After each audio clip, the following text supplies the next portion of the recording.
Hello and welcome to The Stinger, a superfan's guide to Marvel, Star Wars, and much, much more in fandom.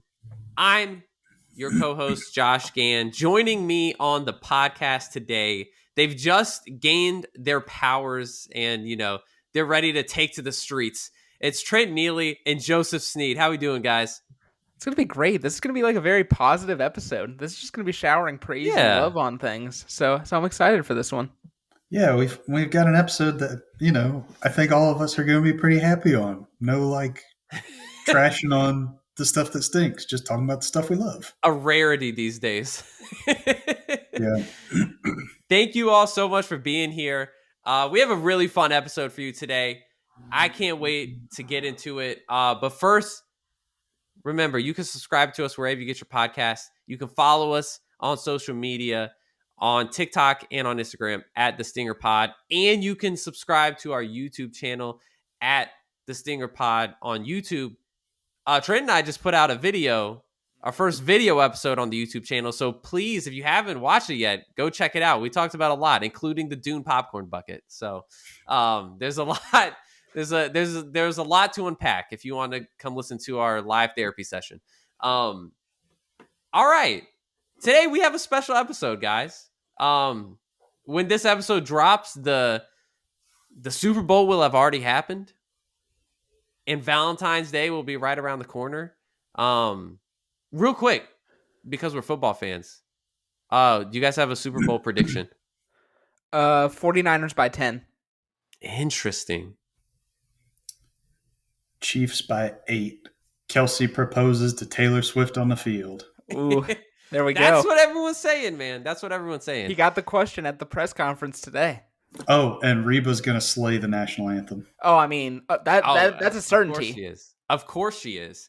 We're going to... Joseph, you were talking beforehand, a little agnostic towards the Super Bowl this year. You're more interested in other stuff. Yeah, Doritos commercials, Taco Bell commercials, Deadpool 3. Yeah. What more could you want? What more could you want? And over the last year, I've really come around on Taco Bell, so... You can't beat the economics of Taco Bell. You can get 10 menu items for under $20. It's insane. Whereas at Chick-fil-A, which I love, there's a meal for $27. And so the only place that used to compete with Taco Bell was Cookout. Not really anymore. Oh, really? Not anymore. What? Wait, Cookout's gone up. Did the prices go up? Yeah. Dang. I got a tray the other day for $9. Oh, that's sick. It's really $9 is fine, but the fact that it used to be $6. I know, and robbing us of our college memories here. It's sickening. Yeah. You always put your body on the line when you order Taco Bell, but it's the fact that it costs so little that you're willing to do it every time. Hey man, it's a taco made out of Doritos. I mean, what exactly. What more do you don't go in expecting gourmet food. You're like, I know what I'm here for. Right, exactly. Yeah, I'm gonna predict Chiefs 19, Niners 14, and I think this is gonna be one of the most boring Super Bowls in recent memory. That's my prediction. We're going to have Brock Purdy's going to throw 3 picks. Patrick Mahomes is going to have less than 200 yards passing. And it's just going to be really boring. All right. So here's one. Who's your Super Bowl MVP?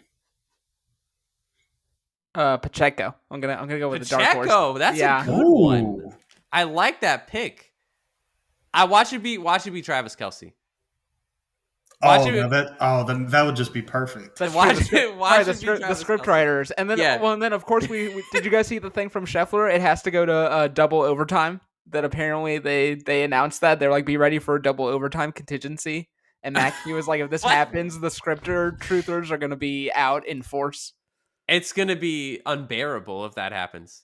Nah, Travis Kelce's going to win the MVP, and then when they hand him the MVP trophy, there's going to be a secret compartment that opens with the engagement ring inside. This is going to be it's going to be perfect. And then Taylor will announce another album is coming right, exactly. in June. She already announced the one coming in April. So. Exactly. Right. She's going to have an MCU Phase 6 slate of just her music. You know what I mean? In fact, it's let's bring out Kevin Feige to announce the next 5.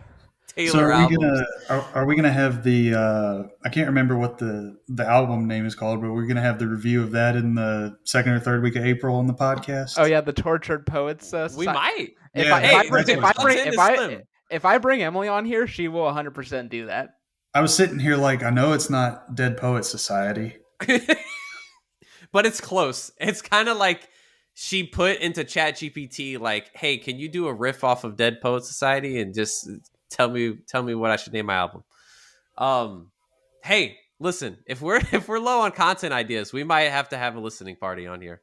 And there's the other rumor is she might be in Deadpool 3, so I've heard that one as well. She's been rumored as playing Dazzler for years now. So just wait. We know she and Ryan are tight, so they are. I think she was originally potentially going to be Dazzler in like X-Men Apocalypse. So it's been like that long ago, 2016, like 8 albums ago. Yeah. All right, today very special episode, near and dear to our hearts. Tomorrow's Valentine's Day, and love is in the air. And with that, with Cupid firing away those love darts like he's Hawkeye, we felt very much sentimental to talk about how the three of us, one, came together as a trio on this podcast, and two, fell in love with the stories that we talk about on this podcast. Mm-hmm. We're going way back to our childhood memories. We're going way back to our college memories, and we're calling this our Fandom Meet-Cutes. So what's the moment we fell in love, had our little like sparks fly moment with Star Wars, with the MCU, with Lord of the Rings, with these kinds of things. And so we're going to talk about all that today. And first, I think it's important that you all know how the three of us got connected to even do this podcast. So there's a picture I put in our document that we do rundowns, for every episode to put all of our thoughts and questions together in one place. And this time I decided to plop a picture in there.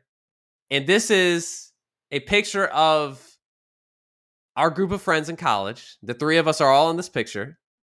And we are situated on the Virginia Tech pylons that sit atop the drill fields on Virginia Tech's campus. And we all have our grad caps on because we were about to graduate, and we're dressed really nice with our button-up shirts and pants and everything and ties. And underneath, we have superhero shirts on because the other picture we took was us unveiling our superhero shirts underneath like Clark Kent. But in this one, we are all holding lightsabers, set to duel each other on the pylons. Some of us have lightsabers. One of us has Mjolnir. One of us has Cap shields. One of us is wearing Iron Man's mask. It is like a true like crockpot of fandom. Just everything is melded together there. Most of the gear in that picture taken from my personal archives. I think I provided like 6 or 7 lightsabers. And didn't you provide like 1 or 2 shirts as well? Like, didn't somebody not have it? I think I did. Thor's hammer was mine. The shield. Do y'all remember what shirt you were wearing? I was wearing an Avengers one because I still have that shirt. I think I was wearing a Captain America one. I had a periodic table of superheroes shirt on. That's right. I remember that now. All of these comic characters in the periodic table. It was great. If you can't tell, we're a bunch of dorks on this podcast. That picture is on Virginia Tech's Instagram page too. Yes. Is it really? Or one of them. I forget if it's that one or the Clark Kent. It might be the Clark Kent one. It might be that one. But one of them is on Virginia Tech's Instagram. Oh my gosh, I forgot about that. So anybody listening, go check Virginia Tech's Instagram from April or May 2019. You have to do some digging. But yeah, that's our like, or that's if our origin story was a comic book, that's on the splash page. You know what I mean? That's front cover. Mm-hmm. So how do we get to know each other? We were talking beforehand. Trent and Joseph, I know you guys have a story. Yeah, so it was. Let's see. It was a fortuitous afternoon lunch at D2, which we were known to have back in the days. and we realized that our friend Zach had never seen a single Star Wars movie. And I think this is Unreal. the start of 2017, or maybe like I forget when this was, but this was fall semester 2017. Okay, yeah, because waiting for the Last Jedi to come out. That's right. Because we were talking, we were like, "Are we gonna go see the Last Jedi together?" And then Zach was like, "I've never seen a single one of the Star Wars movies." And then I forget who was the one who actually pitched it, but one of us was like, "Okay, we're clearly gonna show Zach all the previous movies before the Last Jedi comes out." It was probably me or you, Trent, because me and Zach were and still are very tight. And I was like, buddy, you gotta watch these. Yeah. And so then the next Friday, it was like, hey, this is happening at our friend's house where we all used to hang out. And so I come in that night, and then I notice in the corner there's a man with glasses who's looking very like studious and just sort of like hanging out with a couple people chatting. I'm like, oh, I don't know this person. And I think I just waved, and I was like, I'll talk to him maybe after the movie's over. And so we fire up the movie, and then next thing I know, I'm hearing all these like little inside trivia facts, or like, oh, they filmed it this way, or this is like this technique and stuff like that, and this is the lore of this part of Star Wars. And I'm like, wait a minute, normally only I know these facts. And part of me, like in my stupid lizard brain, is a little bit jealous. I'm like, who's on my trivia territory here? And then like as the evening is going on, like I'm sharing trivia facts as well, and I'm like, wait a minute, we kind of got a nice back and forth thing going on. And sure enough, it was Mr. Joseph Snead over here. And then by the end of the night, I'm like, this guy's awesome. Like, this is not a competitive thing. This is just another nerd I can enjoy all this stuff with. And that, I think literally that was like the exact beginning. It was just from that moment on, it was like, hey, you take this stuff seriously? I do. You do too? Yeah. And then it was like, we're friends now, I guess. And then we were just sort of off to the races for that. And then the rest of the Star Wars franchise soon followed. Our poor friend Zach had the worst viewing experience for that movie. Either referencing memes, trivia, or just like quoting the movie in a mocking way, like "It's working." Like it was a wonderful for him. Yeah, I think he got a much better experience on the remaining 6 Skywalker saga movies at that point, including Episode 7 and Rogue One. But yeah, we were tearing Phantom Menace apart. Yeah, both of us actually kind of like Phantom Menace. Yeah, but it was just this weird thing of, we were talking before the podcast a little bit, and I was like, yeah, I think it started out we were trying to one up each other, and then we like kind of testing each other, like, is this guy a casual or is he actually in the know? Yeah, and then we kind of proved ourselves to each other, and by the end of the night, just buddies kidding around, and it was the start of a beautiful relationship that has continued to this day. Yes, well that's put. Right.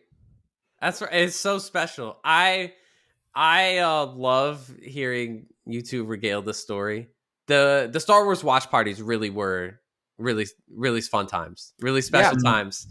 And just for the viewers out there, I don't know if it was a Star Wars watch party or just a movie night in general, but we have bore witness to some epic rap battles. Oh yes, among the group. Oh yes, somebody has those audio files somewhere. Now, people are going to hear the word epic and they're going to be like, "Oh, okay, so like some guys have genuine bars?" No, absolutely not. I don't know when one of our friends said, "I don't give a bleep," but actually said bleep. Yeah, actually literally said bleep. We were all collectively losing our minds at that point. We did. I've witnessed people like elevate to the level of like Eminem and 8 Mile, kind of passion and with the mic in front of them at those movie nights. And let me tell you, it was something to behold. I don't know if those videos will ever see the light of day, but those are great times. My side of the story is, I think the friendship of the three of us, happened over time, progressively. The friend group that I mentioned where we have the lightsabers on the pylons, my favorite memory is all of us going to see Endgame. Because it was like, I don't know how y'all felt about it, but it was such a special moment for Mm-hmm. me personally that we were all like we've like kind of grown up in college together. We've like shared our love for these stories that we talk about a lot, and the fact that the whole MCU was culminating at the exact moment that we were graduating, like Yeah. legitimately like a week before we graduated. Yeah. Avengers Endgame came out like a week before we graduated college. Like that is that is something I will never ever like be able to forget. It was this monumentous moment, and going to see it in theaters with both of you guys were there, and a bunch of others was just like so special to me. Yeah, we took out like 2 rows at the movie, like actually filled up 2 rows of people. Yes. I remember the way that it worked out. I wasn't actually near, I don't think, either of you guys during the screening because I accidentally bought tickets to the wrong showing initially, and then I had to buy it like last second, and so I was at like the end of one of the rows, and you guys were further up. Yep. Yeah, because Trent, we had gone and actually seen Infinity War together. Yes. It was us and like 2 other guys that went and saw that. But I remember the day we went and saw Endgame, we went at like 3:30 or 4 or something in the afternoon, and the entire day I was absolutely terrified that someone who had gone on Thursday night was going to spoil what happened. Yeah. I remember one of our friends saw me from D2's window going like to class, and I had my Beats headphones on, like playing music the whole day so that I couldn't hear any casual like conversation around campus. Yeah, I was the most scared I was. I walked around campus all day and didn't hear anything about it. And where my bus stop was at the movie theater on South Main Street in Blacksburg. Yeah. And I was so afraid that when I got off the bus stop and had to wait for the crosswalk sign to come on, someone would turn out of the movie theater and roll their window down and just yell out spoilers from the movie. Oh my gosh. And then when I got into my apartment and sat down, I totally relaxed. I was like, I made it. And we didn't go see the movie for like 3 or 4 hours after that, but I was like, I'm out of the danger zone. Right. I can sit safely in my home, turn off from the internet, and just it was a real fear of being spoiled for that movie.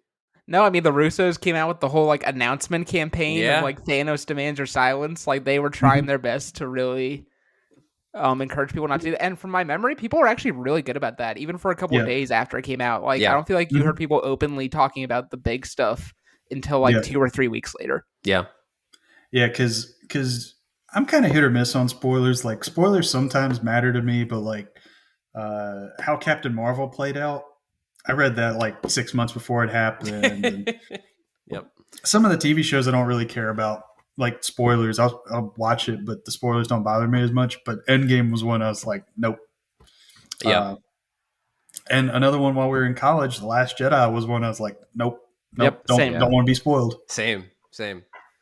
Yeah, I that going to see Endgame together is great for me because I just like Endgame was like it was special because it was the end of an era, both on screen and in my life, and I will always connect those two things together. Like the MCU will always be tied to my kind of like ascension into adulthood, for lack of a better term. Like it will. Those two things will always be tied together. Mm-hmm. So yeah, it was really a special moment. And then like we graduated, and Joseph, we were talking before. I feel like me and you, we have gotten closer post college than in college, and then we all like got on this podcast together, and it's just like I feel like I'm starting to get like emotional on the podcast. Like you two mean so much to me, and we get to share like our love for these things like on a nearly weekly basis together, and it's a wonderful thing. No, it's really special because like I mean you hear stories all the time, right, where people who are friends in high school and college, it's like they don't even mean for it to happen, but like life just takes people in different directions and people lose touch. And so the fact that we've been able to use this to like not only talk about stuff that we love, but stay in touch and stay involved in each other's lives is like something special that I try not to take for granted. So, and we're pushing 5 years out of college at this point. I know it feels bizarre to think about. Bro, that's scary. That's a scary thought. It's really cool that we have stayed in touch that long, and with some of our other friends too. Yeah, 100%. Yeah, because it seems like that's a rarity. It is, and I'm so thankful for it. So, you guys, I love you guys. Love you too. Oh, This is a great. I love you guys too. this is Happy a great. Valentine's Day. Will you be Happy mine? Valentine's Day. I will be yours, Joseph. This is Oh, a thank great you. this is a great episode already. All right, let's talk about our personal attachments to these stories. And we're going to go all the way back to the beginning, all right? So what is your earliest memory of like truly falling in love with a story?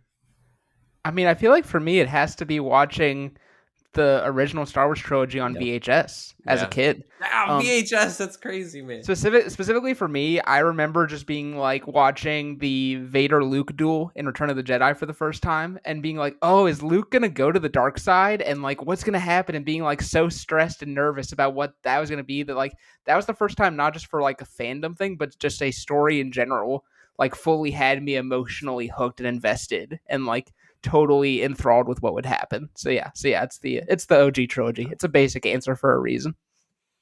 I've got one that I remember. It's the first time a fandom ever broke my heart. Ooh. And okay. I think I'm not. We've never talked about this fandom before on the podcast. I'm not sure how much it affected you,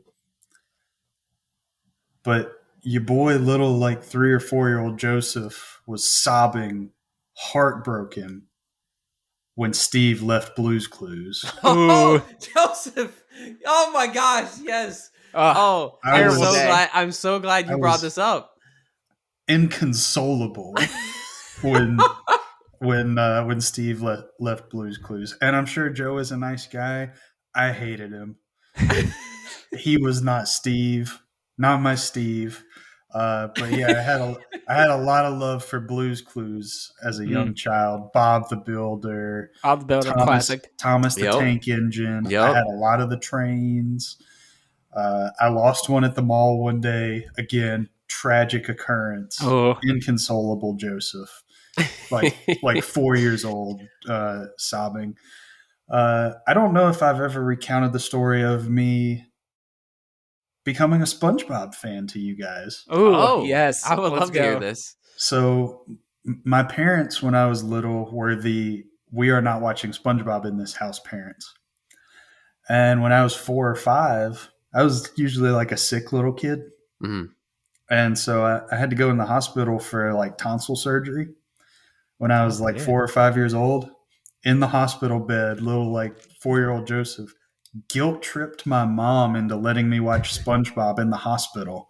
It's like, please, I'm in the hospital, mommy. Let me watch SpongeBob. And I've been watching SpongeBob ever since. Yeah. And then, I think the main one is the same as Trent. Those VHS special edition Star Wars original trilogies. I think that's where most of us started, because that was before DVDs were big. And now there's kids that don't even know what a VHS player is. And we're really at the end of that generation too. Yeah, we're literally the tail end of VHS. The switch to DVD. I remember the switch to DVD being like, okay, people being like, you need to stop buying VHS. It's not like a thing of the future. Because everybody had that box set with the VHS original trilogy with the gold Darth Vader on the front. Yep. That's what everybody had. That's what we watched. Yeah, 100%. For me, I mean, I'm gonna copy you guys and say it was also the original Star Wars trilogy. That is what got me into this world. I can remember sitting down watching those with my dad and with my brother, who was real little at the time. And just absolutely being enthralled, right? Just so I remember I don't think it was ever a surprise to me that Vader was Luke's father. I think I knew that even as a young child, maybe my dad let me know before we watched the movie or something like that. But I remember consistently thinking oh my gosh, people really they didn't know. There were people who didn't know that Vader was Luke's father, and can you imagine what that would have been like in the theater? My dad talks all the time about. He saw Empire Strikes Back 10 times in theaters. Wow. When it came out, when what was that, 1980? So he was obsessed with that movie growing up, and that obviously transferred over to me. I will say two things that like signify what kind of like fandom kid I was growing up. Was the first time I think I remember, like, I have sentient memories of loving this stuff, would be going to see Revenge of the Sith in theaters. I believe I was in the second grade when that came out. Does that sound right to you guys? Like, I think it was we were 2005. Yeah, so we would have been like 7 or so. 7 or 8. Yeah. 7 or 8. Yep. So me and my brother Jake, we showed up to the theater with our lightsabers in tow, and there was guys dressed as stormtroopers outside the theater. That was like 5 minutes from our house, and we got pictures with the stormtroopers with our little lightsabers. And like, let me tell you, Revenge of the Sith is a pantheon movie for me because it was that significant to me. So go ahead, Joseph. No, go. I was just going to say something about Revenge of the Sith, but you can go. Yeah, go for it. So I actually remember seeing both Attack of the Clones and Revenge of the Sith in the movie theaters. Yes. And so when Attack of the Clones came out, is like the earliest birthday party memory I had. I was getting like all kinds of Attack of the Clones figures. I got like the Reek. I got Anakin's speeder. Oh, yeah. I remember the night I went and saw Revenge of the Sith. We had gone over to a friend's house, like a family friend's house. I was the oldest of the kids. They were my parents' friends. And we went over to the house. And I don't remember what we were doing, but they told me at the house, like 10 minutes before we left, they were like, "Hey, we're going to see the new Star Wars movie. You're going with us." And it was for like the midnight release or whatever. Oh, that's sick. I don't remember if it was like the midnight release or if it was the next day, but we went at night and they said, "We're going to see the new Star Wars movie." And I was running around the kitchen like, yes, that's so doing cute. Like the Gollum when he like gets the ring back, like, yes, yes. Oh, I love it. And so our family friends had a son that was like, he was like 4 at the time, and he started running around too. And they didn't tell him that he wasn't going to the movie. No. Oh, that's tragic. And that was his first taste of heartbreak, you know? Gotta learn sometime. And the last thing I'll say about going to Revenge of the Sith is I remember my parents covering my eyes when Anakin got incinerated. Nice. Wow. That's good for your parents, because I don't know if we saw that coming or not. I don't know. I just remember for my Revenge of the Sith theater story, that was like the first time I heard like a swear word in a movie theater in public, because like when Anakin got all of his limbs chopped off, and an adult a couple rows back said like "Oh, bleep," like. I just remember Revenge of the Sith, that kind of movie. When we went and saw Revenge of the Sith, I was like, "This is the greatest movie that's ever been made." Yeah. I mean, I thought that honestly probably for like 10 years. It wasn't even until I was like well into my teen years. It was a while. It was same. Me too, guys. I'm trying telling to remember if Revenge of the Sith was my first fandom thing, or I may have been allowed to see Spider-Man 2 actually in the theater. Oh, interesting. I did. Yeah. So, and I remember being horrified by the surgeon death scene with all the. Oh yeah, I was horrified by like that one is the glass that kills Dr. Octopus's wife. Yep. I also saw Attack of the Clones in theaters. That might be the first fandom movie I saw in theaters. I don't remember it, but my dad always tells this story that he took me probably like a matinee viewing, so there wasn't a lot of people in the theater, and we went and saw this, and he said there was like 2 guys sitting behind us watching Attack of the Clones, and I must have been 4 or 5 probably when that movie came out. And 02. And I leaned over to my dad at one point and just said, "When are they going to be done talking?" And the guys behind us just like lost it laughing, according to my dad. And I'm about to say that's not a uncommon criticism with adults of the prequel trilogy at the time. Yeah. So exactly. When are they going to stop talking? And then you finally get to like the Battle of Geonosis, and you, as a little kid, you're like, This is This the is the greatest thing I've greatest ever thing that's ever happened.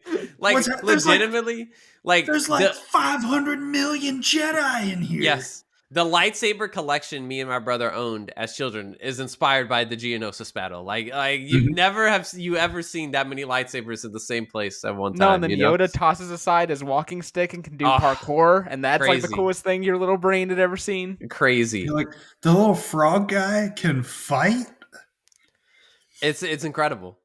The other story I'll share is I may have shared this on the podcast before, I can't remember, but one of my proudest achievements as a young child is me and my brother Jake getting together. We had collected a large portion of the Cars characters as Hot Wheel toys, and we recreated Radiator Springs in our living room. We brought out little practice orange traffic cones and made the little hotels, and we had a couple of the actual like buildings and stuff too. So that's a proud moment of mine.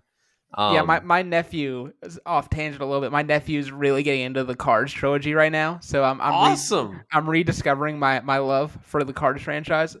I'll be honest, Cars 3 is now my favorite of the trilogy. It jumped up the ranks.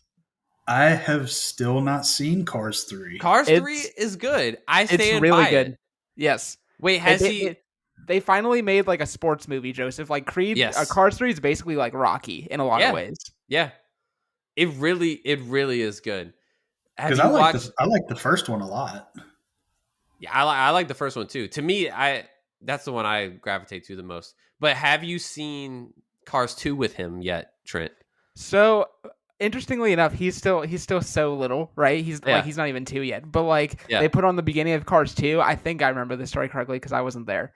But they said that he was not interested, so they turned it off. And they're like, "Good call, buddy. Good call." That's a smart one they got over there. That was a choice. They made a choice with that movie. So we the three of us have talked a lot about Star Wars already on this podcast. Mm-hmm. Why other than it was the VHS tape that introduced us to this world, like what is it about Star Wars that we love so much? I think it's just that it's such a beautiful little hodgepodge of everything, right? Like there's obviously like the fantasy element of like it's about wizards and knights and good versus evil and evil emperors and like, but it also has sci-fi stuff where there's like cool spaceships and then like your parents are cool letting you watch it because it has like the battle of good versus evil in it, so they can justify putting that on. Like it was literally in my house, it was like VeggieTales, Bible Man, and like Star Wars and other kid shows. Wait, Bible Man? You were also a Bible Man household? Oh, 100%. There was very stringent media consumption in the Neely household in the early days. We were not a Bible Man household, but we were a VeggieTales household. And I will not take any other answers than this. The Song of the Cebu is the best silly song with Larry. It's a great silly song. It's a great song. I didn't know there was another living soul on this earth that was a Bible Man household. So that was legitimately like my like aside from going to church when you're not really paying attention as a kid, that was like my introduction to like most Christian like ideas and principles. What a weird introduction. Ours we just did VeggieTales. I think we looked at Bible Man and we're like, that looks really dumb. No offense to Bible Man, not trying to say this. It's kind of weird. It's correct. That's a correct assessment. It's cheesy. It's weird. If you made Batman crossed with a Jedi and evangelist, like it's really weird. I don't know why they chose that. Yeah, that's something. You were on the point, Trent, of Star Wars encompasses so much. Yes, there we go. Thank you. Sorry, went off track there. But yeah, no, you're good. I think it really is just all that, and then also just that like it was a pioneering thing with technology, right? Like the idea of for the trench run doing the matte painting and then shifting from the matte paintings to like the models, and then the models to like early what would become CGI and stuff like that. Like it's just whether you like it or not, I don't think you can deny what a pioneering piece of storytelling Star Wars is. Yeah, I think, growing up, I didn't really pay attention to like, oh yes, this is a great transcendent story about good and evil. I was like, man, that Millennium Falcon looks so cool and lightsabers are awesome. And it was something you could just kind of sit and have fun with. And then as you got older, you're like, oh, there's some really good like thematic stuff in the story. But as like a 5-year-old, you're like, I love X-wings. Exactly. I love starfighters. I love not love the Death Star, but I love the Death Star. It's super cool. Darth Vader's really scary. The Emperor's really scary. Luke Skywalker's like my favorite character. And I think it was just the fun you could have with it. Because, except for like the genocide scene in episode 3, for the most part, it's pretty fun. There's a lot of really dark stuff that they slip by us as kids, Yeah, well, and then you're like, man, I watched Temple of Doom really young. But I think just growing up, and I think what stuck with Star Wars too is you could get lightsabers and blasters and go play outside. Yeah. Be like, oh, I'm a Jedi now, or I'm a clone trooper, I'm a stormtrooper. To the point where like me and my neighbor, we'd have like lightsaber fights in the backyard and get Nerf guns, and we're like, all right, I'm a stormtrooper, I'm a clone trooper, let's go get the droids. And I think it had staying power as something you could reenact. Yeah. Because like everybody wanted to be Spider-Man too, but you could only do so much. Like, I'm not going to climb this wall. But with Star Wars, you were just like, all right, where's my imagination fall? Oh, I can just imagine I'm using the Force and lifting something, and we can fight with lightsabers and shoot at each other. And I think too, at least for our like for people our age, I don't really think it's that big anymore. Was the action figures? Yeah. Oh my gosh. Like we got like I had an X-wing and a TIE fighter and a Millennium Falcon, and we would fly them around the house like having battles with the action figures. Yep. And so I think that's what it was, is you could just play and have fun with it. Yep. I was gonna say our household was a Lego Star Wars haven. I mean, like the amount of Legos, specifically like Star Wars Legos that we had, was insane. It was a treasure trove in there, Well, then speaking of that too, like the Lego Star Wars video games were like a huge. Oh yeah. And so it's like, so literally there was a period of my like youth, a pretty large one, where it was like either I was playing with a lightsaber, playing with a Lego toy, watching the movies, or I was playing the Lego video game with friends or like my sister. Like it was like something Star Wars was on like 24 hours a day, essentially. Yeah. There was so much.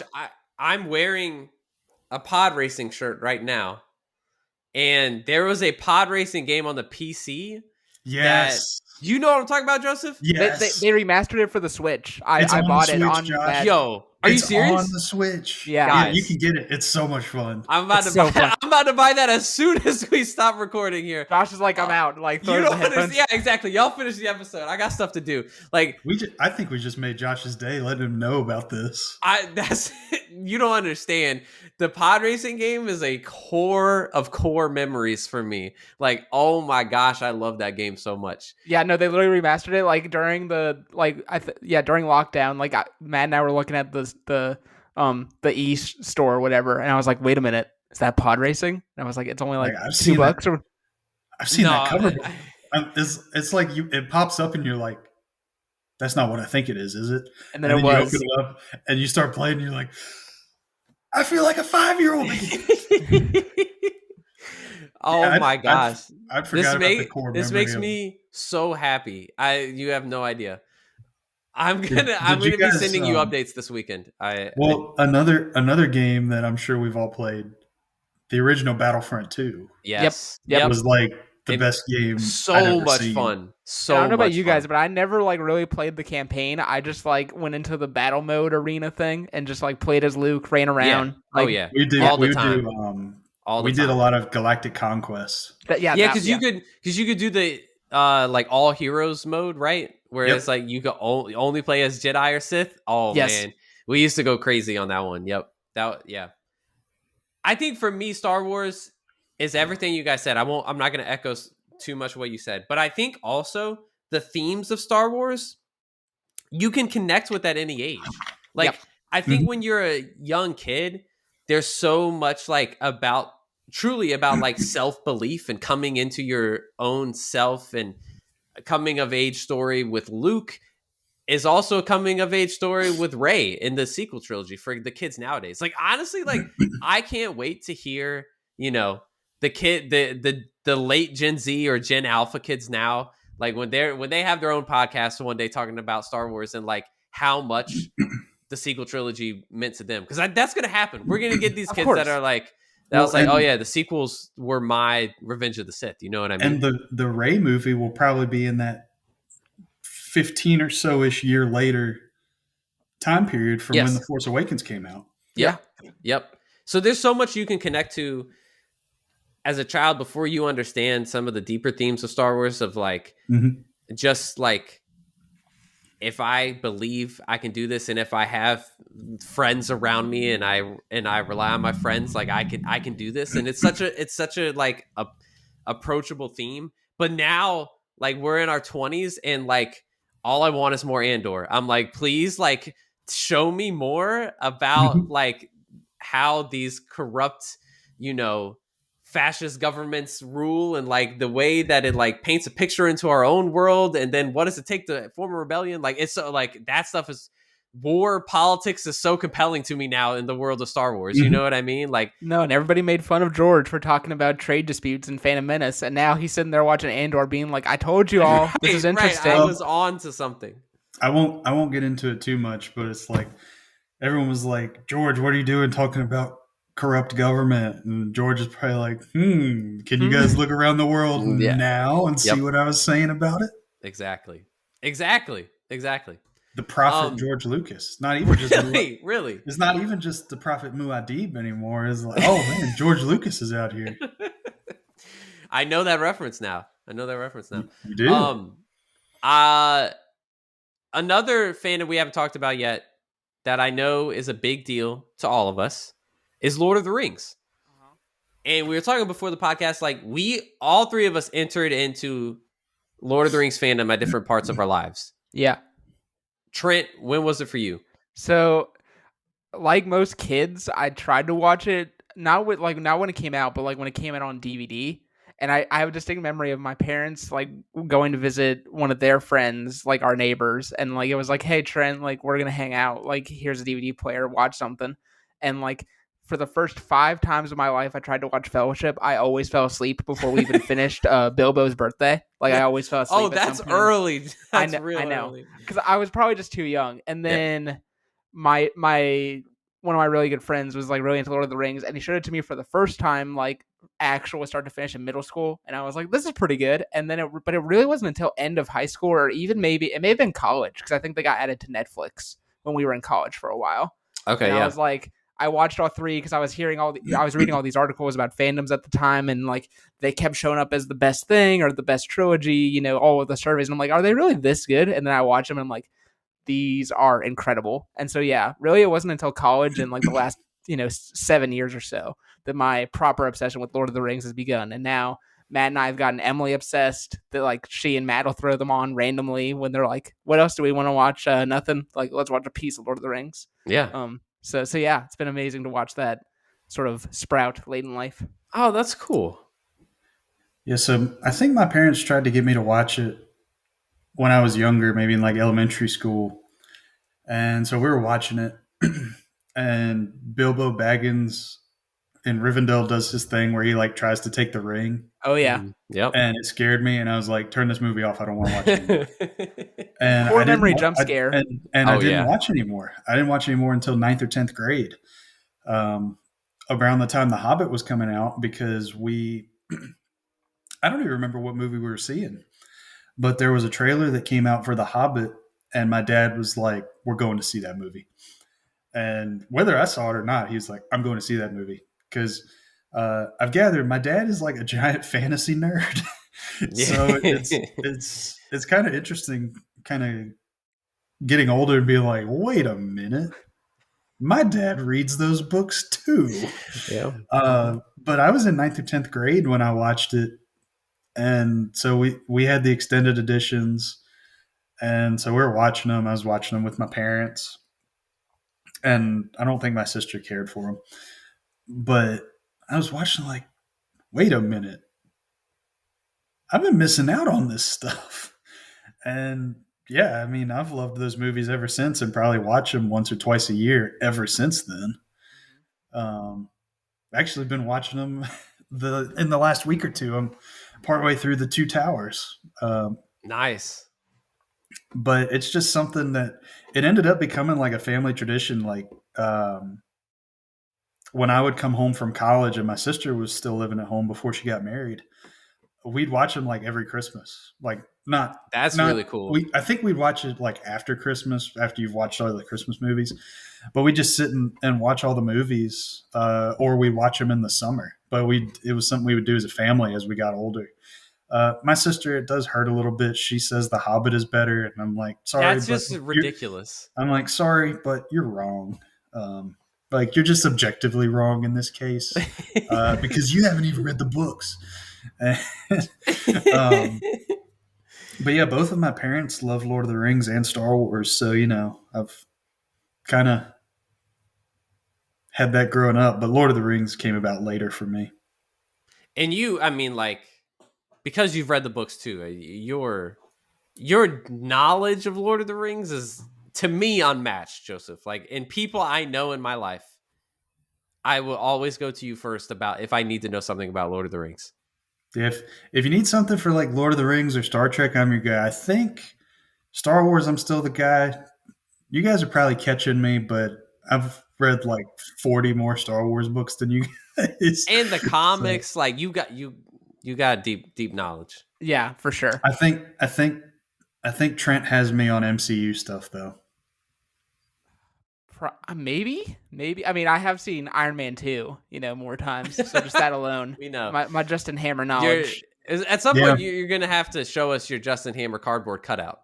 Yes, I know. I'm gonna have to get all the Justin Hammer merch. Yeah, Lord of the Rings actually for me, I did watch as a child. And nice. I don't know what happened in my family now that I think about it, because Joseph, you talked about being freaked out by the Bilbo scene. I also was freaked out by that scene and consistently scared of Gollum, but yet I continued to watch all of the movies. It wasn't like, oh, let's shield Joshua's eyes. Like, no, I grinded through it, like I know there were times my family cut the TV off while I was watching it, but I watched all of those movies at a pretty young age. Like I'm talking like when did Return of the King come out? What year was that? 04? 6? 04? No. Okay. 3? 4. Okay. I think you're right, 4. I would guess by the time I was 10 or 11 years old, 06, 07, I had seen the entire Lord of the Rings trilogy. So, I just like, there are that we talk about the Star Wars original trilogy as being like the first things to inform us. Lord of the Rings was the second thing for me to inform me of like deeper stories in fandoms. And the thing with Lord of the Rings for me was that it never really felt like this like franchise or fandom. Like it actually felt like a genuine start to finish story. There is a start and there is a clear end, and there is a meaning to that, like that even as a kid, I understood like Gandalf, like I grew up in a Christian household, like we've talked about as on this podcast. And so like, I think anyone from any background can find something they connect to with these stories. Right. But like for me and my family, they like connect with, they're showing me the parallels of Jesus to Gandalf, right? Like, Gandalf dies and then he comes back, and that reflects Jesus. And I've had like one of our family friends who I like, you have those family friends you call uncle and aunt.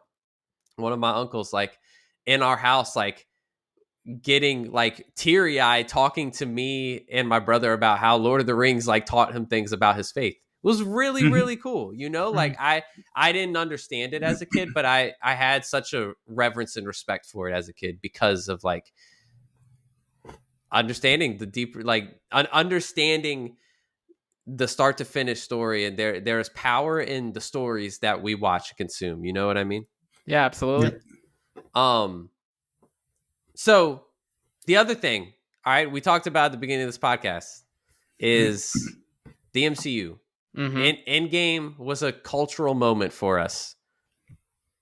And the MCU's interesting because like I said, we graduated college when Endgame came out. So that Mm-hmm. means we grew up as the MCU was ascending to its height of power. Yeah. So I feel like the three of us in our generation has a special attachment to the MCU, whereas I think the rest of the world like kind of sees Marvel as, especially at this point now, like lightning in a bottle, like it was a time in history. And for us, it's like we grew up with it in a sense. Mhm. So what was the moment you knew that the MCU was special? I think for me, I don't think these movies are literally back to back, but they're close enough because I think it was within this like 1 year of each other.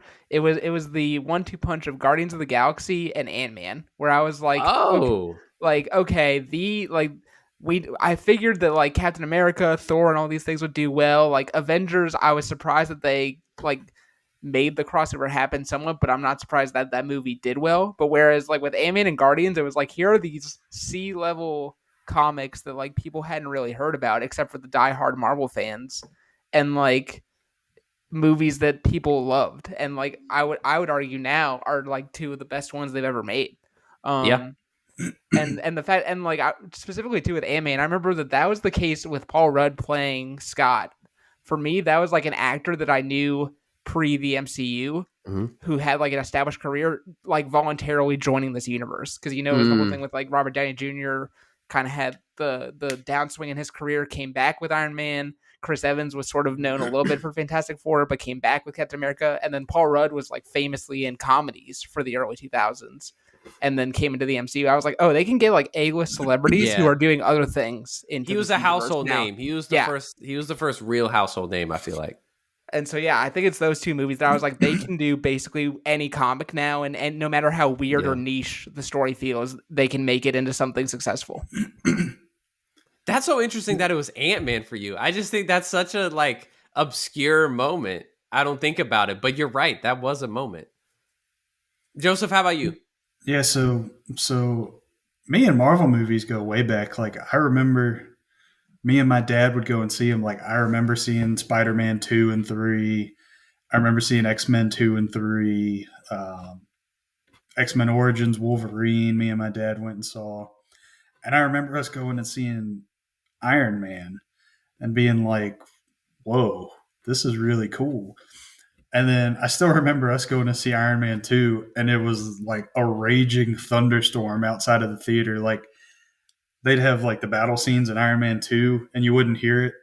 And then the battle scene would end and they're talking or something. You're like, why are there still explosions? Oh, it's storming outside. I think for me, it was the 1-2 punch of the Avengers and Iron Man 3. Yeah. Because with the Avengers, I remember going and seeing that too. We had a soccer tournament that weekend, and then me and like my childhood best friend went and saw the Avengers.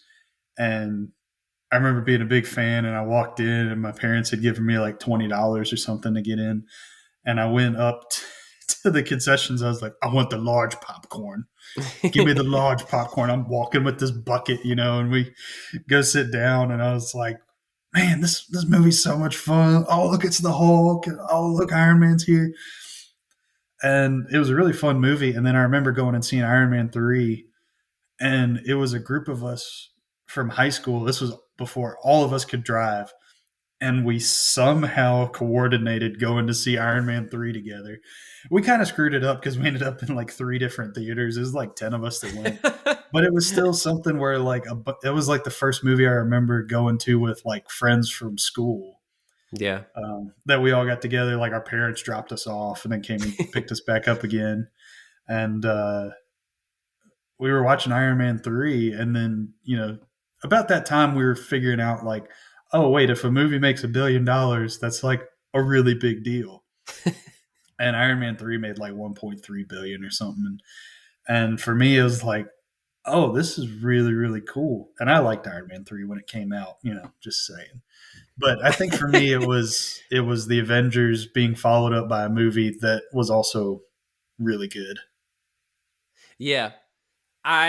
For me, it has to be the Avengers. It had like, I will say the caveat being the run of Phase 3 of the MCU when we were in college is like, that was just like Marvel flexing, being like, we own It was the Hollywood 90s now. Bulls. Like, they were Yeah, just like... it really was. It was the 90s Bulls. It was 2 back-to-back three-peats. It was like, we dominate this industry now.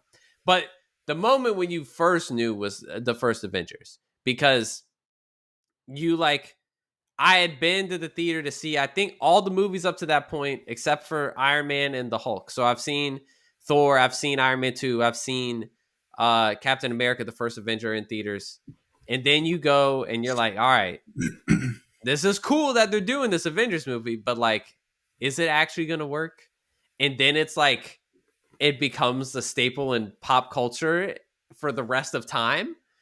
Regardless of how you feel about the Avengers, the movie, and how it compares to the other Marvel movies, I don't know if like Endgame and Infinity War are their own thing, but man, I had so much fun in the theater watching Avengers. That might be like the most fun I've had in a theater with a movie, was like watching it culminate before your eyes, and then knowing what was going to happen. Like, you didn't know what was going to happen in the future, but now knowing, like, they did it. You know what I mean? Like, they proved their concept all in that one movie, and it was spectacular. And I just remember thinking, like, that was the moment I got sold and started trying to pay attention to all the announcements. You know what I mean? Like, you're like, when's the Phase 3 announcement going to be? When are they going to announce Spider-Man's coming into this universe? You know, like, it was. You had that golden age too of like, oh, Marvel's coming to Hall H at San Diego Comic-Con. Yep, that's going to win the weekend, where they had that like 4 or 5 year stretch.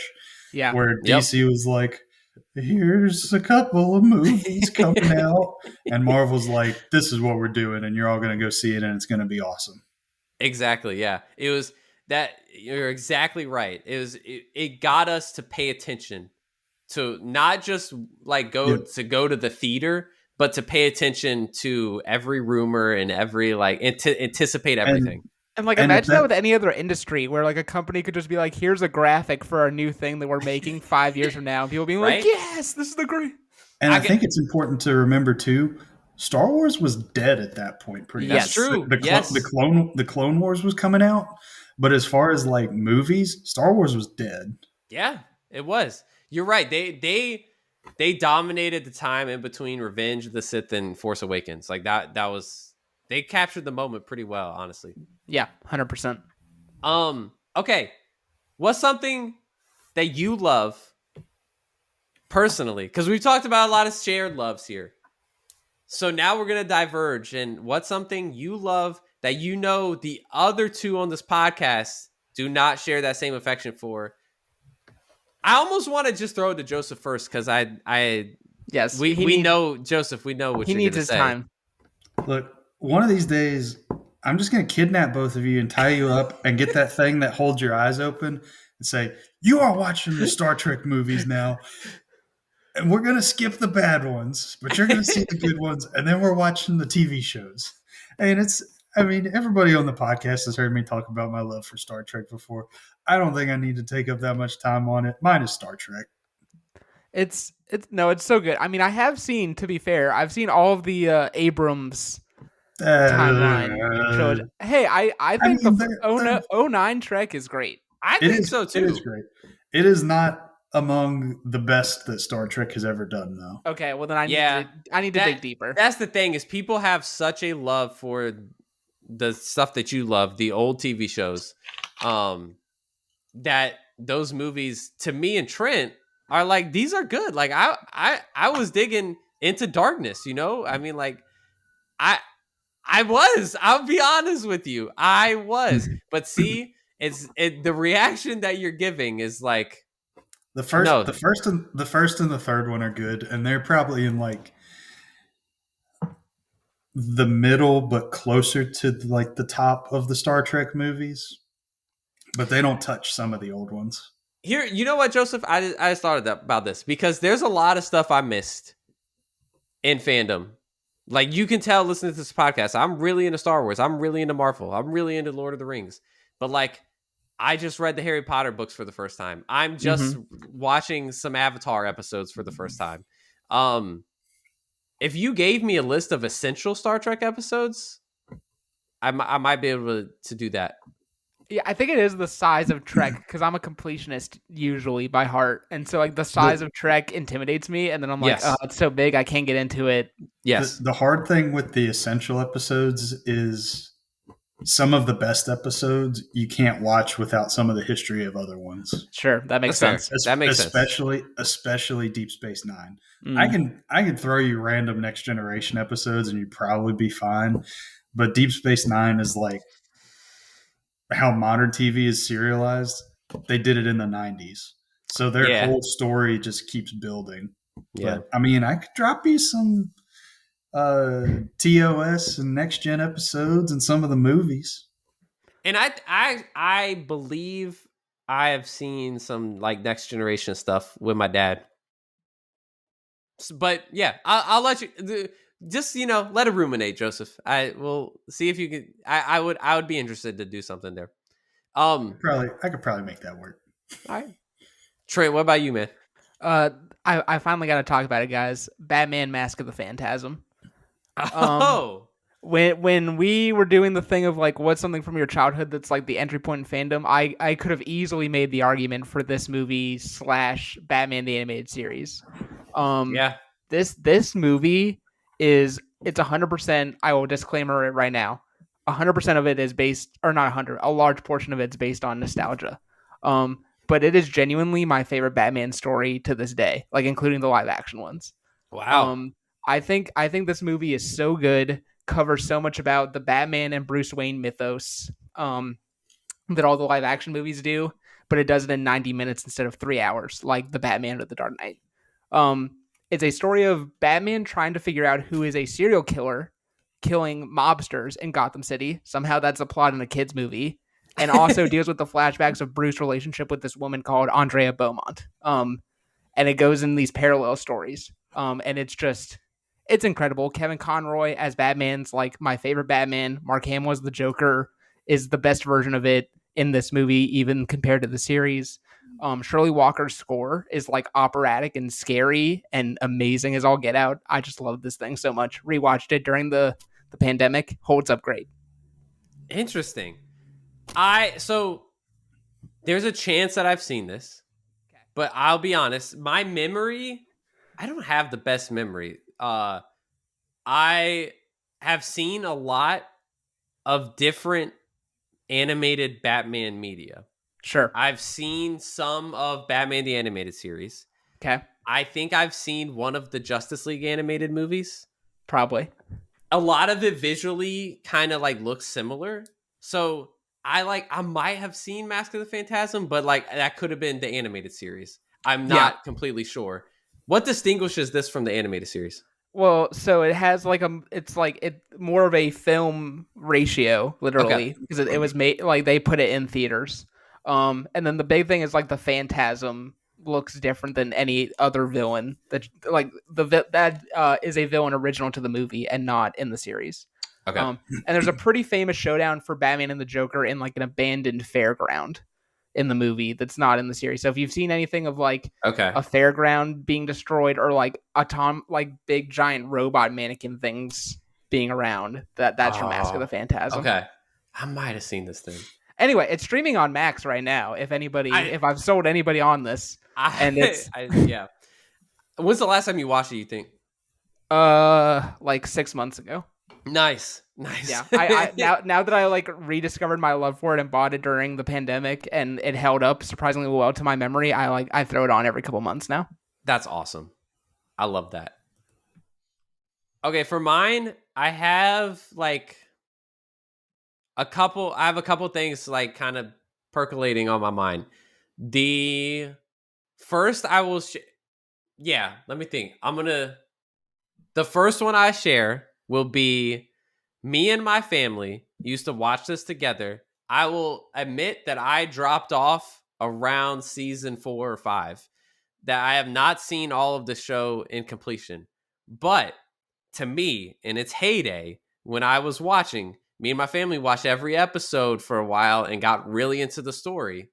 And that's Agents of S.H.I.E.L.D. Ooh. Mm-hmm. Did y'all watch Agents of S.H.I.E.L.D.? I I did. watched like 3 or 4 seasons. I fell off the Ghost Rider season. So whenever Ghost Rider showed Yeah, up. that's Actually one I've might be heard. where I fell off too. That's where I fell off. Because I got to like the crazy part to me was when it started getting like a little too weird, as like there was the Hydra monster. Yep. And like Ward was like being like lured to the Hydra monster, and it was just like it started getting like sci-fi almost, and I enjoyed that, but it was, looking back, I'm like, yeah, it was starting to lose the plot a little bit. Yep. That stretch of like starting in season 1 where they tied into the Winter Soldier to like Yes. the end of season 2 was awesome. So Incredible. good. Like Incredible. the actual perfect way to use that show is to like, you introduce something like Hydra in the movies. Well, obviously we want to explore that, but you don't always have time to in the movies. So let's make a TV show to explore that. Like that was the perfect execution of like the early Marvel TV, like what it could have been, you know? And I just like you said, those first couple seasons were really, really good. No, and in season 1, I think it's season 1, right? They bring in the cellist from Portland that they reference in the Avengers a couple times, where it's like, Yeah. like, oh yeah, I have this girlfriend that like I had, and then maybe it's not going to work out, and Tony's trying to help him out, and like, get the jet, go to Seattle, make it work. Yes. Well, and season 1 too had like Sif showed up. Yeah. Because it was right around the time that like Thor: The Dark World was coming out, so they did that as like a crossover. Fury was in it a little bit. Maria Hill was in it. Agent Sitwell was in it. So it was kind of weird of like they did make the jump from like the movies to the TV show. Yeah, they did. Like occasionally they did. The other show I'll drop, that scumbag Ward. Yeah, bruh. Love to hate him though. He was a really like great villain. The other show I'll drop in here, another one that I did not complete. I definitely fell off this one because I just think, I think the quality speaks for itself. But the CW Flash. Oh, yes. I was really in on that. Me and my brother, this is like one of the first things. I did not grow up having a TV in my own room. But at some point, there was a TV in one of our rooms that we like would share. And like, I remember me and my brother like binging early seasons of The Flash together on Netflix. Maybe I'm like, we weren't watching it live, but it was just after it had already aired on the CW for a little bit, but binging it on Netflix and like getting really into the lore of the Reverse Flash and Harrison Wells. And there's just like, it's a really great story. Yeah. And then they did the CW thing, but like early on, it was such a good story. And, the movie, The Flash, couldn't touch it. They tried and they could not touch it. I love that show in the early seasons. No, the first 2 seasons of both Flash and Arrow hold up surprisingly well. Like I was like, these were great. I kind of like season 3 of Arrow too. Yeah, because that's Ra's al Ghul. Yeah, that was the last great one. I didn't really get into Arrow that much. I watched some episodes, but I didn't get into it the way I got into The Flash. Deathstroke was the bomb in that show. The Deathstroke arc in season 2 is genuinely incredible stuff. I mean, there was good stuff on those CW shows that, if they could have contained it a little more, we could have had more. But all right, I put some prompts in here. We can go through these a little more quickly, but I felt like these prompts encapsulate our generation in fandom pretty well. And the first one I'm going to ask is, when we talk about portrayals of characters, every generation has their Batman. Someone's Batman is Michael Keaton, and others is now going to be Robert Pattinson. Technically, someone's could be Ben Affleck, but that would be kind of weird. Who is on your Mount Rushmore? So for those who don't understand the concept, your 4 greatest, most meaningful, specific character portrayals in your lifetime. So when you're not saying like, I'm putting Spider-Man on here, you're saying I'm putting Tobey Maguire Spider-Man on here. What's coming on to the top for you in terms of Mount Rushmore, top 4 slots? All right, I'm going Hugh Jackman as Wolverine. All Robert right. Robert Downey Jr. as Iron Man. Mm. Mark Hamill as the Joker, and Andrew Garfield as Spider-Man. Oh, whoa. Okay, you have Mark Hamill. First of all, you have Mark Hamill over Heath Ledger. Yes, And you I think purely as I'm glad you brought that up. I think purely as a faithful to the comic idea of like he is a psychopath but a clown. I think Mark Hamill balances that ratio a little bit better than Heath, and so for me, it's more accurate to the truth of the character with Mark Hamill than it is Heath. Interesting. I could kind of get that. I feel like Garfield might be the hottest take on that list, actually. Yeah. Yes, it is. For me, it is simply due to the fact that he nails both Peter Parker and Spider-Man as 2 distinct performances. Like his Peter Parker is shy and nervous and nerdy and unsure of himself, and then his Spider-Man like loves being Spider-Man so much. He's like cracking jokes at criminals and making fun of them because he's finally confident and powerful and strong. I think it's easily the most dynamic portrayal of the character, even though I do love what Toby and Tom both do in their own way. But for me, hands down, Andrew's the most interesting. Wow. All right. I almost said Mount Rushmore. Mount Rushmore. I think I'm fairly certain this is going to be on all of ours. Our generation cannot get past Robert Downey Jr. as Iron Man. I mean, it's inescapable that all of us are going to say that's like a definitive character of our lives at this point. And he's not even my favorite character in the MCU, but I think you can't get around him being kind of the heart and soul and the driving force behind it. Next one I'm going to go with is Ewan McGregor's Obi-Wan Kenobi. Yep. I think just the will of the fans to get a show about that, regardless of what you think about the show. But that's a character that all of us have connected with. I will take Heath Ledger's Joker. Yeah. It's incredible. That's like maybe still the best fandom villain that we've gotten, except for maybe like Darth Vader. But if you're in the discussion of like you or Darth Vader, you made it. Yeah. So, man, who would be my number 4? I know. I was struggling here too, man. Trying to think of what it would be. I can go while you think of your 4. Yeah, you go while I'm thinking of number 4. Because I'm going to copy most of yours, I think. I'm going to go RDJ, Tony Stark. Has to be for all the reasons you guys have already said. He's just the iconic. He's the perfect cast of our generation. Ewan McGregor also as Obi-Wan because like legitimately he was the man. I don't know, like I don't care how you twist it. Like for us, we talked about how much we love Revenge of the Sith. Like Ewan McGregor on top of the mountain and Mustafar selling, "You were my brother, Anakin." Like will live rent free in my head for the rest of my life. You know, like 100%. That's just it. That's an iconic moment for me. I will say Tobey Maguire as Spider-Man. And I love the Tom Holland Spider-Man, and I almost picked that one, but I do think the Tobey Maguire Spider-Man movies were also cornerstones of my childhood. Mm-hmm. And I mean, poster right there. Look at him staring at us every single episode. And I will also say that Spider-Man 3, I was in love with as a child. Me too. I was in love with that movie as a child.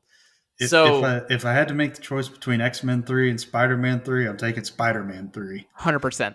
And like, but there are obviously it has its goofy moments, but it also has some really good moments too. I think. I mean, like, for young Trent, it was just like Harry rides a hover glider and fights Sandman by turning his arm into glass. Like it was like that was like the coolest action thing ever. Pretty incredible.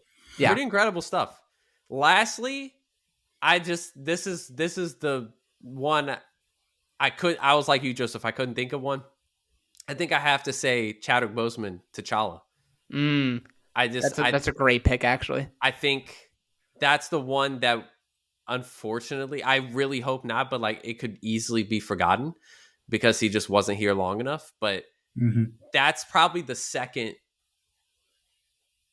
Like it's the tragedy of like we should have gotten more time to see him as that character, because when he appears as T'Challa in Civil War, you're like, oh my gosh, like they did it again. They found another perfect casting in the Marvel Cinematic Universe. Like it really felt similar to RDJ as Tony Stark, of like, and not that everyone had like a deep connection to the character of T'Challa beforehand, but when you're introduced to him in the MCU, Chadwick just absolutely dominates that role. So yeah, I'll put him up there. All right, I think I'm settled on my number 4. I think I'm gonna have to agree with Trent and go Hugh Jackman Wolverine. Yeah. I mean, iconic. So much so they're bringing him back. Like still, right. He's gonna get enough of him.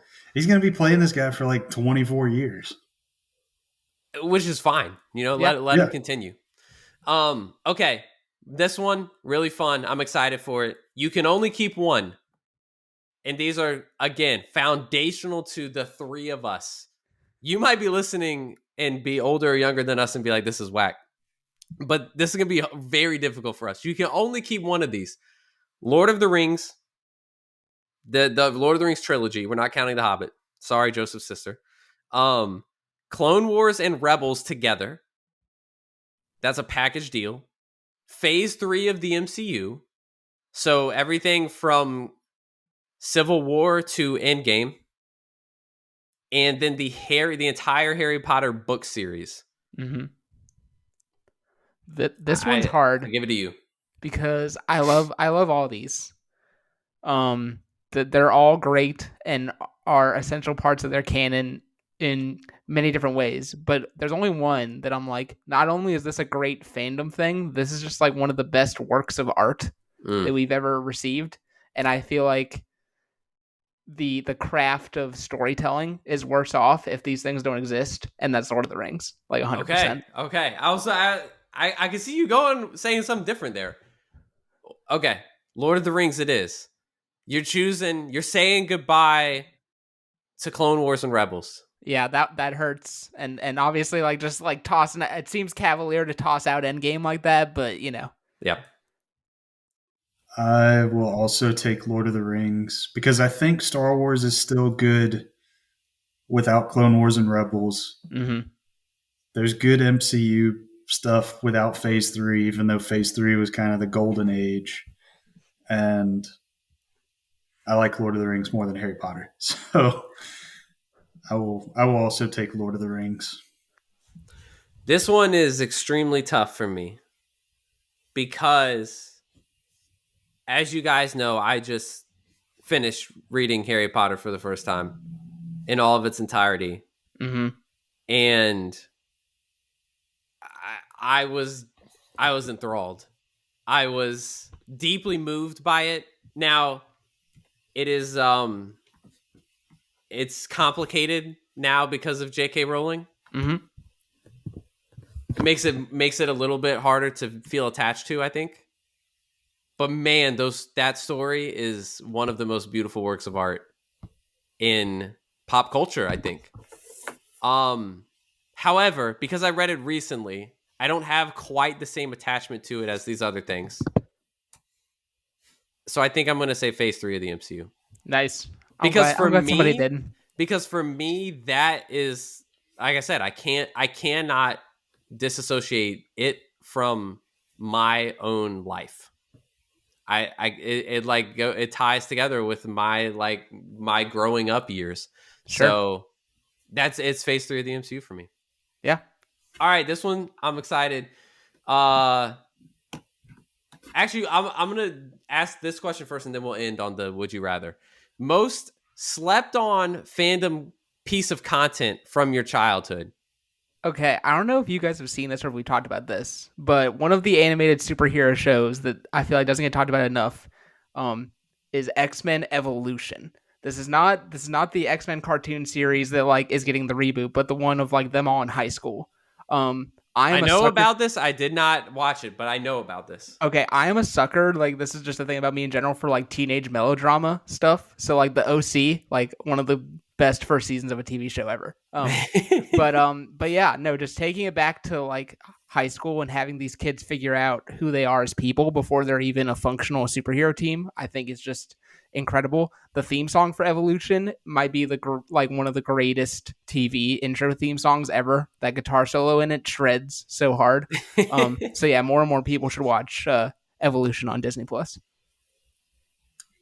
I will say the Aragon books. Ooh. Oh, I'm glad you said it, Joseph. I'm glad you said it. Hey, could be a step closer now that Percy Jackson got a whole series. That Aragon is in that same kind of ilk, right?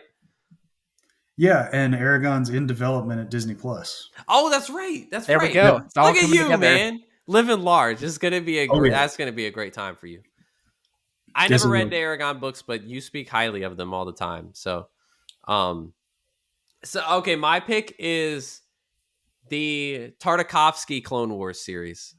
Ooh, yes. Oh my gosh, guys, I loved this so much because these were like, they were slept on because like I don't think they get remembered that often because of the other Clone Wars series that was made. Yeah, that I think people get confused that there's two distinct things. People do get confused.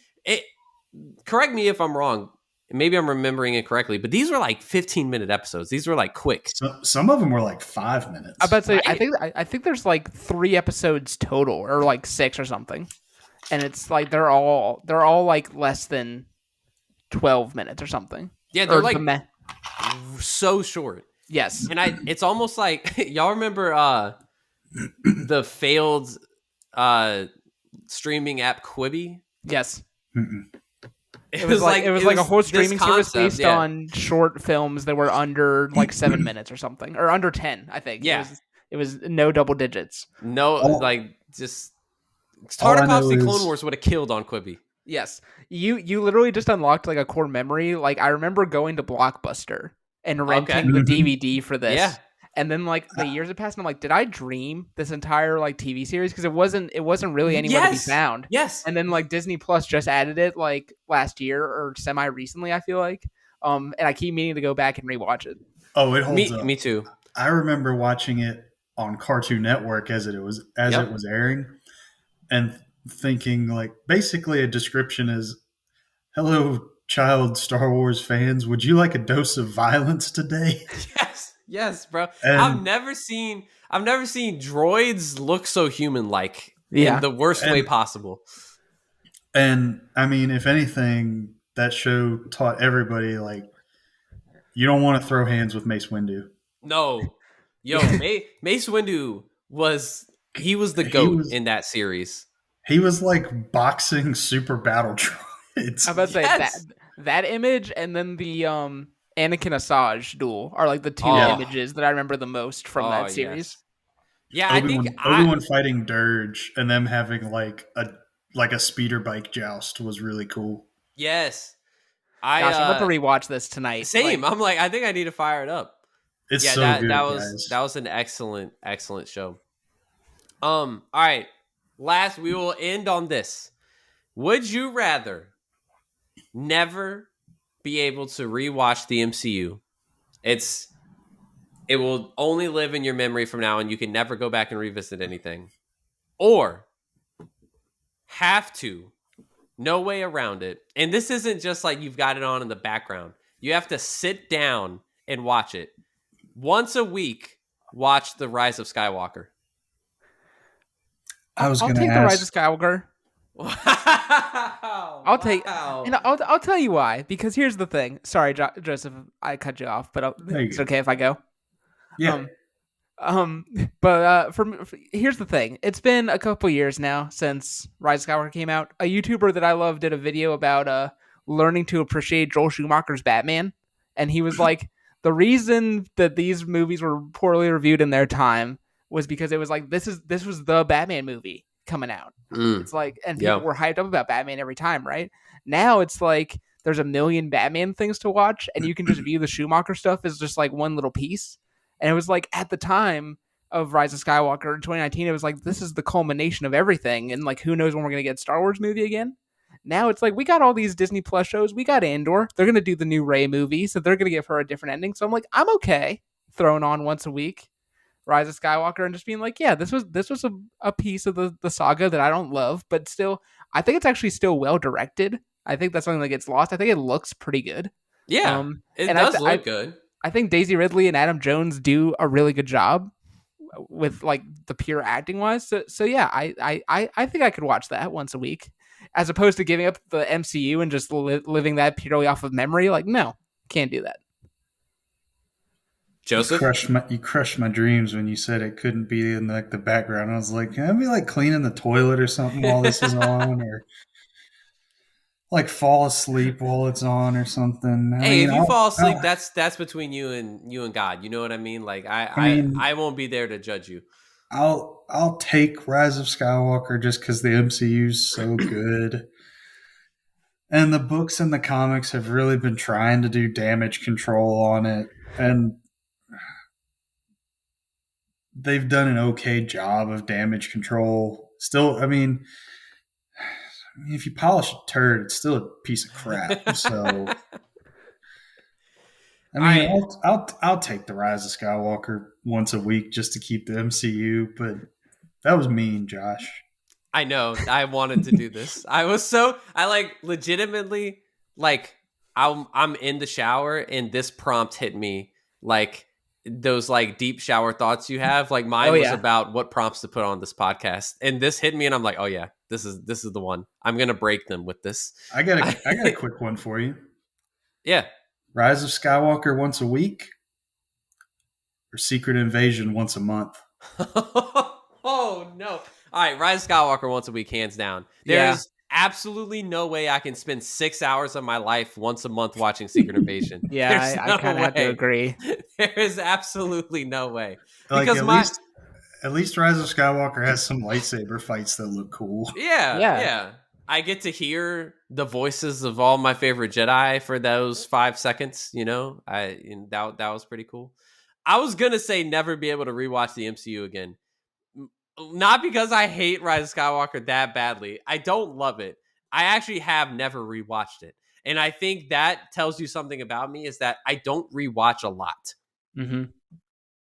And if you're telling me in the limited time I have, that once a week I'm going to spend it watching Rise of Skywalker, no, I want to be watching other stuff. I told you guys, there's a lot of stuff I've missed that I want to watch. I'm not wasting that time watching Rise of Skywalker. So that's how I feel about it. But if it was between that and Secret Invasion, at Rise of Skywalker every day, gladly. I'll sit down with a bucket of popcorn, gladly, and raise a glass toasting Daisy Ridley and company, and that'll be that. Yeah, there you go. All right, guys. I think that's gonna wrap our conversation. This was nice. Like, right? Just got to talk about things that we liked, and then you guys like reminded me of like I'm literally gonna fire up like the Clone Wars micro series in like the next 2 hours. Do it. And we only crapped on stuff for like 10 minutes. Yeah, right. It was so positive. We should do this every week. Yes. Really, or like once a quarter, just to remind people that we don't hate everything. It's like exactly, yeah. Once a quarter, check in. Hey, remember what we love? Yeah, I love this. This is a great trip down memory lane for me. Yeah, this is awesome. Well, thank you all for listening. It's been an absolute blast. Check in with us over the next couple of weeks. We can't wait to have some more content for you. It's gonna be Dune season here very soon. So catch up on Dune Part 1, everyone. And we cannot wait to talk to you guys again soon. Remember, you can subscribe to us wherever you get your podcasts. Subscribe to us on YouTube and follow us on Instagram and TikTok at The Stinger Pod. Thank you so much for listening.